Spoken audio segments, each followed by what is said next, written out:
Welcome to Street Smart Live, live from Puerto Rico.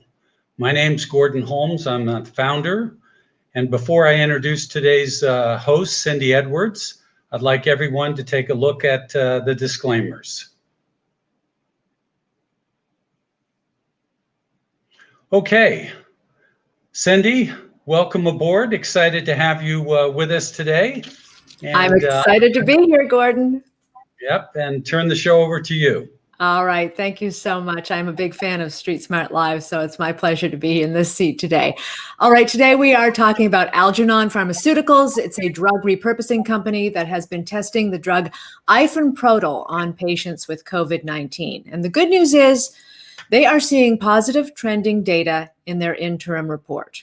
Here to explain what that means and what it could mean for the company's stock are Chris Moreau. He is Algernon Pharmaceuticals CEO. We have Dr. Mark Williams, Algernon Chief Science Officer. Dr. Mark Swaim, he is the founder and editor of BioPub, and Steve Palmer, Chief Investment Officer of Alpha North Asset Management. Hello, gentlemen. Good to see you all. Nice to see you. All right, I want to start off with Dr. Mark Williams, and I want to ask why therapeutics like Ifenprodil are so important when we have two vaccines being rolled out right now. Thanks for the question, Cindy. It's very important for people to realize that, again, vaccines are preventative, and an ounce of prevention is worth a pound of cure in many ways. But there's still going to be issues with rolling out the vaccines. Hopefully they'll go out quickly. There will be people who, however, will not necessarily respond to the vaccine and could still become infected with the virus. That's certainly a possibility, and it becomes smaller and smaller as the number of patients get vaccinated. So that's one issue. We still have to wait and see how this is all going to roll out. There's logistical issues yet to be solved. There may be some unexplained reactions, as was seen in Britain recently. I think there was some unexplained or unexpected, at least, allergic reactions, which gave them a little bit of pause. But also, there's a third possibility, which is not one we like to think about very much. But we are already seeing a new strains appear at least in the UK. That's more infectious. We don't know right as of today what the effect is going to be in terms of protection with the vaccine. Again, we hope the vaccines are broadly effective, but there's not necessarily any guarantee here.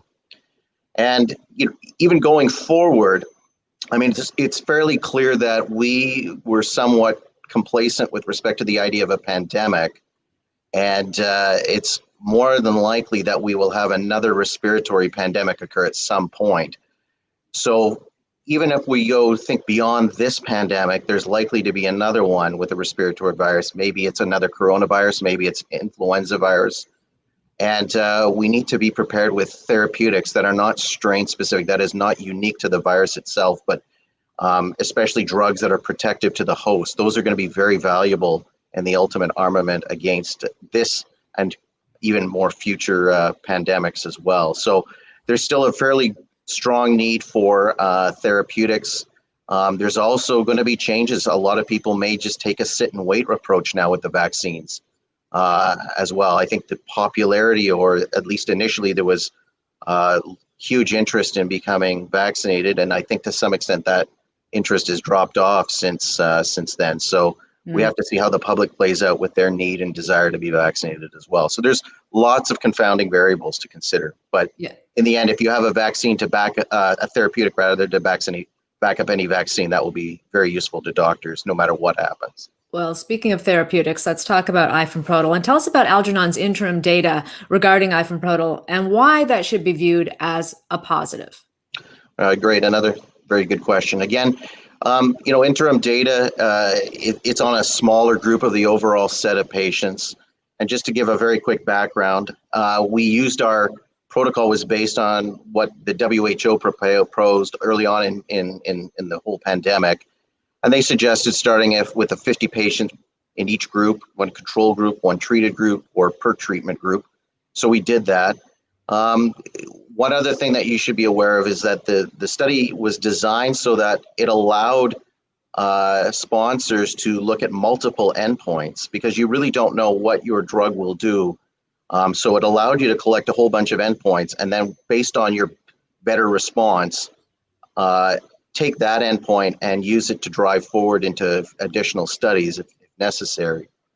So when we did our initial analysis, we only had 3 in the interim analysis. That was all that was really available to us. They were mostly what's called the WHO score, which is a clinical score, a new score, which is similar to the WHO in that it's a clinical based, but has more endpoints, and it's a little more sensitive than the WHO score.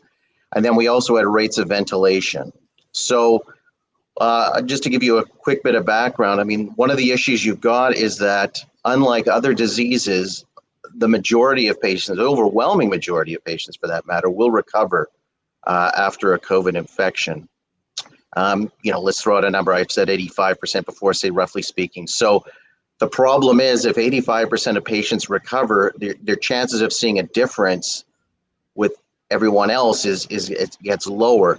If you think about diabetes, diabetes are fairly easy trials to conduct in some ways because the patient really doesn't really get better unless there's a dramatic effect on their lifestyle. So typically the patients stay the same or they get a little bit worse. So if you change things, it becomes easier to see the difference over time. Whereas with COVID, if you have an untreated patient and a treated patient, they'll change, but they get very close to each other by day 15. So it becomes harder to see differences, especially overall in the groups, and even harder with smaller numbers such as what we have in the interim. So what we did see was that there was at least initially a faster improvement in the new score, which, as I said, is a little bit more sensitive than the WHO score. So that gave us the suggestion that patients were getting better a little bit faster. But remember, by day 15, a lot, if not 85%, say, of the untreated group become they respond well, and they tend to resolve the infection for the most part. Where you start really pulling out differences, and what really scares people, is the people who go on to mechanical ventilation. And although the absolute numbers are small, we started to see differences in those groups starting to pull out. And so really that's what's put the huge strain on the healthcare, and the fact that we're starting to see differences in the groups, especially the high dose, starting to appear. That gave us some feeling that there was a trend towards that. And by the way, in the end, that's the more important marker or endpoint that the FDA said to us later on as we got into the trials, is that they really like to see a respiratory based endpoint such as time and rates to mechanical ventilation.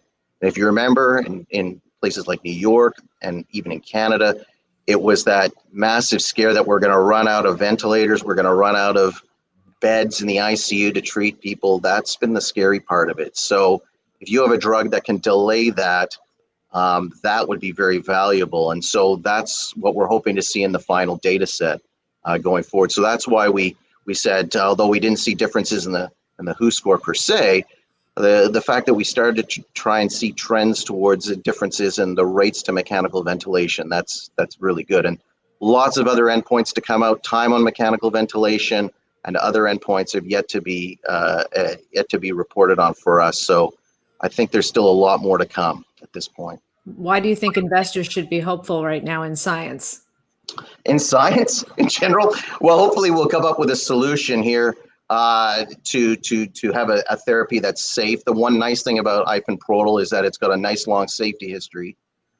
In fact, to the point where it was suggested to us by the regulatory authorities to increase the dose. We were actually going to go with the low dose, but it was suggested to us based on the safety profile to increase the dose, and I'm glad we did, because that's where we're starting to see some of the effects. I think, if we have various combination therapies available to physicians, I think that's really going to help them be able to combat the disease. And really, again, if we can slow down the progression to the serious cases, that is those patients who have to go on to mechanical ventilation and worse, that's really where companies like Algernon can really hopefully make a difference. All right, I have to bring Dr. Mark Swaim into the conversation here. How good does Ifenprodil have to be approved? It's a great question.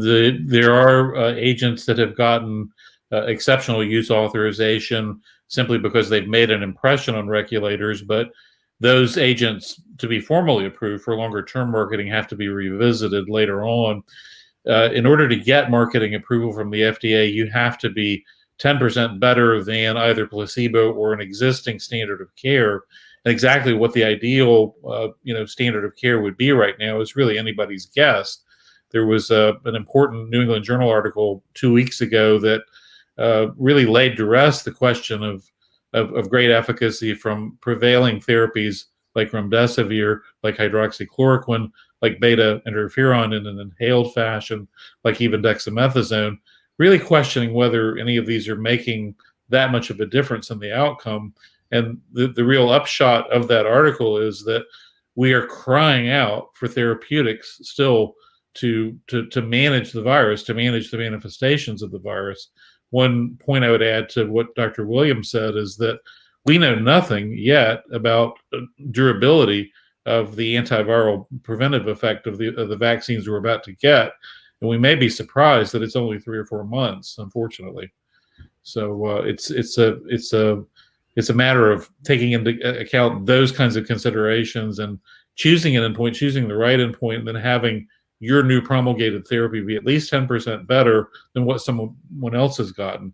Recently, there was a big stir in New England Journal about a Lilly drug called baricitinib, a JAK kinase inhibitor, JAK inhibitor, that depending on how you skew the data looks better some ways, but in other ways maybe not so necessarily better. So would I say, based on present circumstances with what we know thus far about how Ifenprodil has performed based on interim analysis, does it have a fighting chance? Yeah, better believe it. Yeah. I was going to ask you, what is it about Ifenprodil that you like? What is it about this drug that makes you go, okay, this is a good thing? I like, first of all, that Dr. Williams, who I admire tremendously, really has, in a perspicacious way, sniffed out pathways that have long baffled people for what drives pulmonary fibrosis, and it turns out it's a brain receptor that we had no idea was really doing anything in the periphery, and it's working in a very different way in the periphery. When you stimulate that with glutamate, there you go, scarring your lungs down, often rather quite rapidly. And Ifenprodil appears to have the ability to shut that down definitively in animal models, and the company is tireless in that they were pursuing this agent and another indication, idiopathic pulmonary fibrosis, and then suddenly the powers that be dropped on them this thing called COVID, and they're like, it would be a tragedy not to pursue this because the main mode of exit, not to be too morbid about it, is scarring down of the lungs, worsening oxygenation. If something could go in and salvage those lungs from scarring down literally right before your eyes over just a few days, you've got a winner on your hand. And right now, insofar as I know, this is the drug that really appears to have the great promise for doing that. Okay, that's good to hear. Now we want to bring in Steve Palmer from Alpha North Asset Management. Steve, you've been a fan of Algernon Pharmaceuticals for a while now. Why do you think the stock price actually dropped if the news was positive that came out last week? Well, I think there may be a couple factors that caused that. The stock did double in the 2 to 3 weeks prior to the news, so it had run up. And another factor may have been the fact that the WHO score didn't show any difference with placebo at that stage. So what is it about Algernon Pharmaceuticals that you like so much? What is it about this company that has you saying, okay, I'm going to get behind it and I'm going to stay behind it? Well, we originally bought the stock for the IPF and chronic cough trial, which we believe if you just look at that alone, the stock is very cheap on that basis. The COVID program was kind of unexpected. It came about earlier this year, and the company jumped on it and targeted that. And that has huge potential too if it works. And it's only a few weeks away now until we find out the answer to that question. What is the longer term view of the company? I'm quite positive longer term. As I mentioned, there's the IPF and chronic cough trial that's still going on. I think the COVID trial is a good chance of success there early next year. And the company does have other products in its pipeline that'll hopefully be launching next year. So given the current market cap of the company, I think it's great risk reward. All right. Let's bring in Chris Moreau now, the CEO of Algernon Pharmaceuticals. Chris, it was a bit of a tough week last week, but I think it's maybe because a lot of people didn't understand what they were reading. What are your thoughts as we keep moving forward with these trials, and tell us where we're going and when these final results, final data is going to come out? Thanks, Cindy, and thanks to everybody for joining. It was an intense week. In looking at the market today, it seems that the volume is way down, and maybe we've sort of slowed down that change. But my job and our job as a company is to give the facts to the market, and the facts are that last week we announced positive trending data. And from that view, everybody has all of the data really that's left to look forward to. Significant number of endpoints we haven't reported on, and not just at day 15. So we are anticipating to have the final data in February. Keep in mind, we enrolled our last patient on November the 30th. It's 2 weeks of treatment and then a 2-week follow-up. And so now you're talking around December the 25th. We are into the Christmas holidays. Everybody has involved in clinical trials. They're going to take some time as well, but it takes about 4 to 5 weeks to have all that data ready, and then we analyze it, and then we'll announce that data. So in terms of the next major milestone, it's going to come in February. And as Steve said, we're not a COVID. We never were a COVID-19 company. That really wasn't what this was about. Back in March, there was no talk of vaccines. People were at home. There was a tremendous concern about where this was going, and there really weren't any fallback therapeutic drugs. We saw that Ifenprodil in our own animal studies for idiopathic pulmonary fibrosis reduced fibrosis in our animal research. We saw that it had a positive impact on chronic cough, and we started to advance that clinical trial. And then we found out that in a very serious study for H5N1, a very lethal pathogen, another avian flu, that Ifenprodil improved survivability, reduced acute lung injury and inflammation. And it was on that basis that we decided to investigate Ifenprodil for COVID-19. And that led to a tremendous number of months where we applied to the FDA, got approval, got our study started, tremendous amount of work behind the scenes. We are very hopeful, nothing's changed, that Ifenprodil will show a signal in an approvable endpoint. And if we can also see a signal, I think it could also tell the market that Dr. Williams has a knack to identify polypharma activities of certain drugs, and that those drugs could be investigated for other diseases and maybe in fact show efficacy. So there's a number of good things that could come from our COVID study. And can you touch on the fact that there's a real lack of side effects that come from Ifenprodil, which makes this an even more attractive therapy? I continue to even share with our team that I think when the FDA starts to look at the data, they have to take into account how safe the drug is, because typically 50% of phase 2 trials succeed. Of the 50% that fail, 30% due to safety issues. We don't think we're going to have those safety issues. We've had 2 reviews from our data safety monitoring board who have said thumbs up. This drug is safe. It's got a 40-year-old known safety history. And so I'm getting lots of calls prior to the interim data. Do you have any data to share? And I said, we have shared the data, some of it. The drug's safe.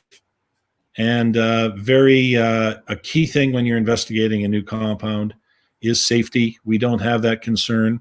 And it just adds to our confidence that we hope Ifenprodil will reduce the severity and duration of a COVID infection.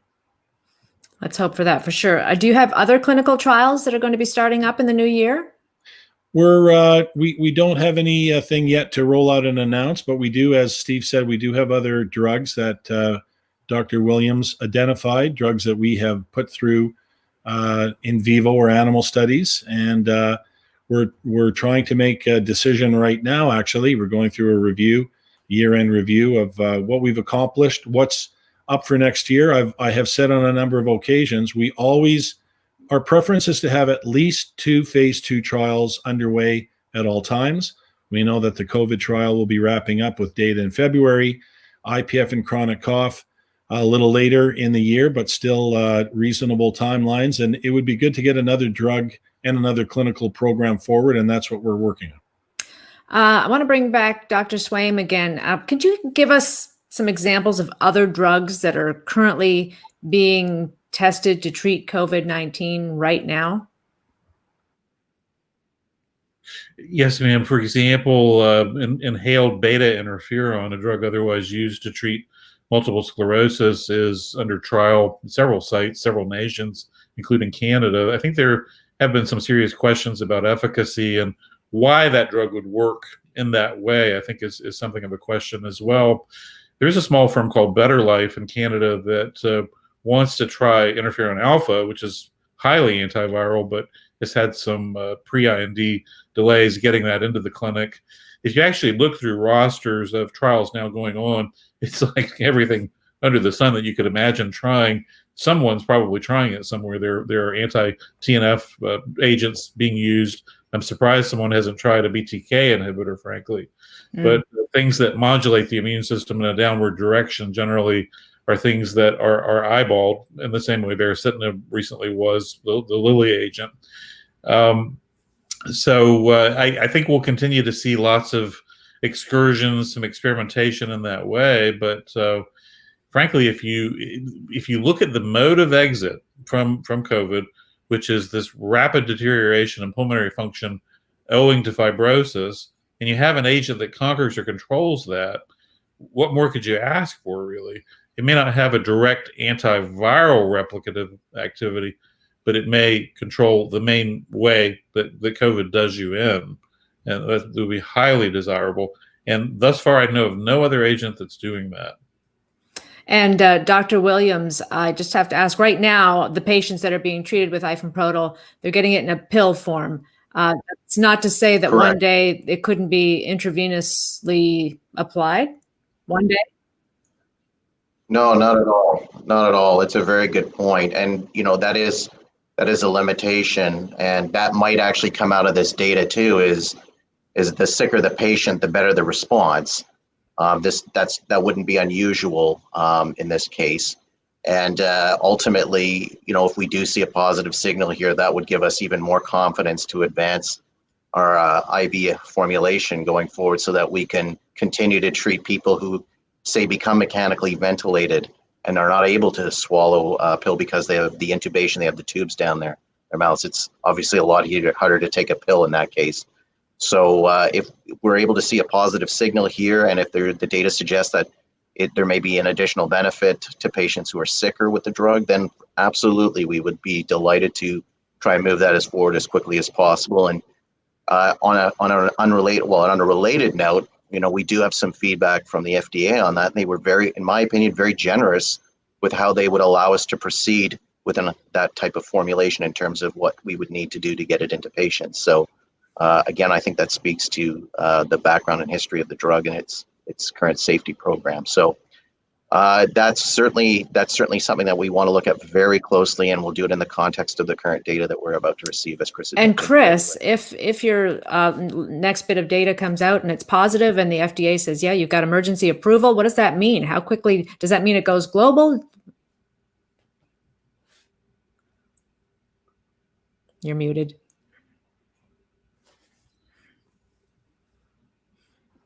Sorry about that. Positive data, phase 2B. We work with the FDA. If we do get emergency use approval, we have been working on an immediate supply of the drug. I have confidence that we've dealt with that, and we would start making the drug available.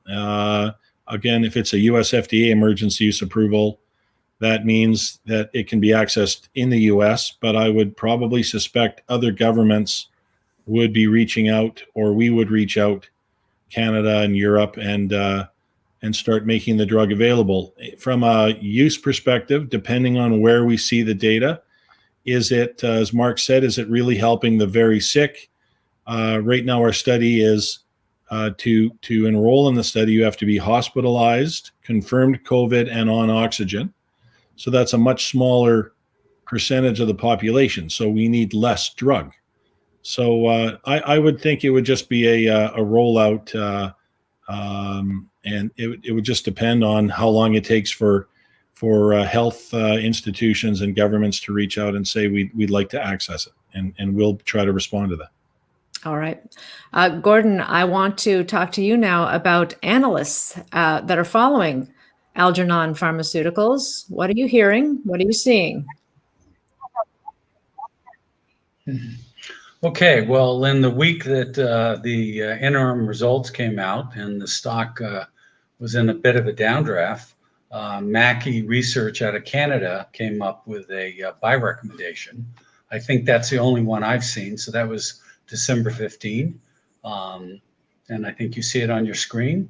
So hopefully with positive news in February, that could lead to other analysts and newsletter writers coming out with their opinions. So all right. That's all I've seen so far.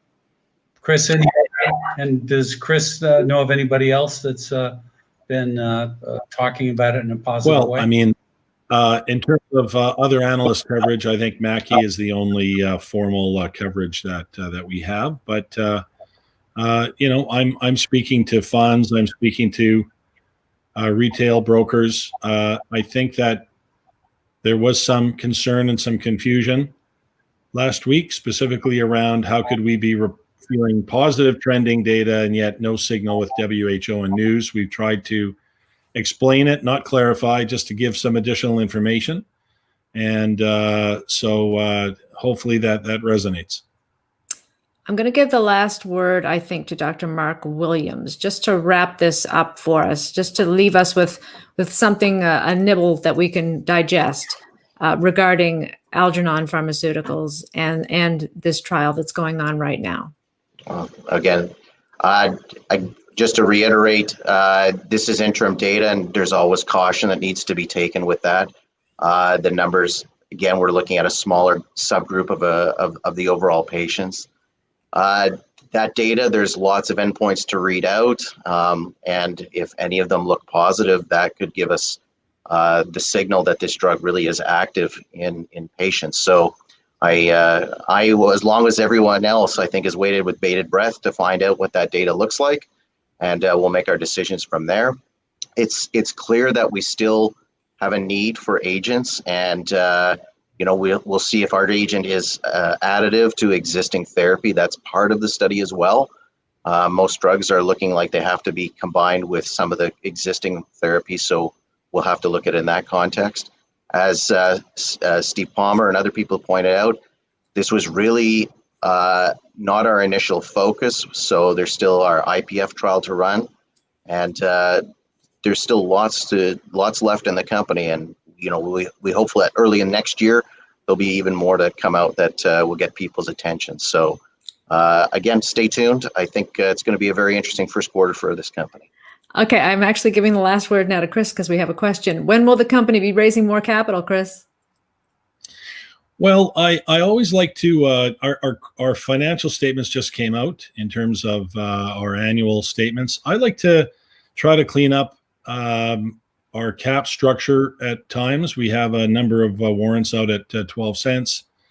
And so perhaps that's something that will be first up. And we'll review. We're always reviewing what our share price is, our need for capital, the current programs we're running, and so it's an ongoing process. But my preference is to clean up our cap table whenever possible. All right, Chris Moreau, Algernon Pharmaceuticals CEO, Dr. Mark Williams, Algernon Chief Science Officer, Dr. Mark Swaim, founder and editor of BioPub, and Steve Palmer, Chief Investment Officer of Alpha North Asset Management. Gentlemen, and of course, Gordon Holmes, who's the founder of Street Smart Live. Thank you all very much for joining us today. And of course, if you enjoyed this, please subscribe to Street Smart Live.